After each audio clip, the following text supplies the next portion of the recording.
Սա հանրապետության երրորդ նախագահ Սերժ Սարգսյանի սպասարկող մեքենան է զրահապատ Audi A8, որը մեր տեղեկություններով նրան տվել է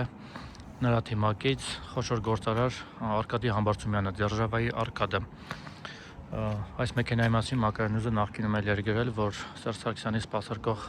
հին Mercedes S-Class-ը խափանվել է, այլևս օգտագործման համար պիտանի չէր եւ պետությունն էլ քանի որ նրա նորմալ եւ նոր մեքենա չի հատկացրել, իր թիմակից եւ ընկեր Արկադի Համբարձումյանը իրեն պատկանող Audi-ն տվել է, որպեսզի Սերժ Սարգսյանը ոտքով չմնա, այսպես ասած։ Հետևում էլ անվտանգության աշխատակիցների մեքենաներն են։ Իդեպ Սերժ Սարգսյանի մեքենայի վրա ճակատագրի հեգնանք է թե ինչ, բայց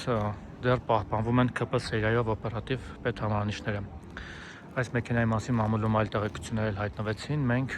քիչ անց կփորձենք նաև Արկադի Համբարձումյանից ճշտել, արդյոք ինքն է տվել այս մեքենան Սերժ Սարգսյանին թե ոչ եւ ինչ նպատակով։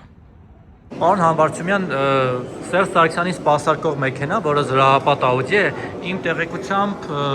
ձեզ է պատկանում, ձեր մեքենան է եղել եւ դուք եք նրան նվիրել կամ հատկացրել, ճիշտ է դա։ Չեմ նվիրել, հատկացրել եմ իմ մեքենան։ Ինչու, ինչ նպատակով։ Շահագործման։ Իր մեքենայի հետ տեխնիկական։ ՊՊՑ-ի տրամադրած մեքենան խնդիր է, խափանվել է։ Հիմա դուք տվել եք, այսինքն միջև որ այդ հարցը լուծվի նորից վերադարձնել եք ձեզ։ Այո։ Որտեղ տեղեկություններ կան, որ ինքն էր գնել $600,000 արժեր։ Չկա նման, իմ մեքենան է։ Այդ մի դուք ինչով եք շրջում, ձերն էլ է զրահապատ։ Ոչ։ Տեսա Rolls-Royce Cullinan-ը, սովորական երևի։ Դա իմը, հա։ Լավ, շնորհակալ եմ, այսքան եմ ուզում ճշտել։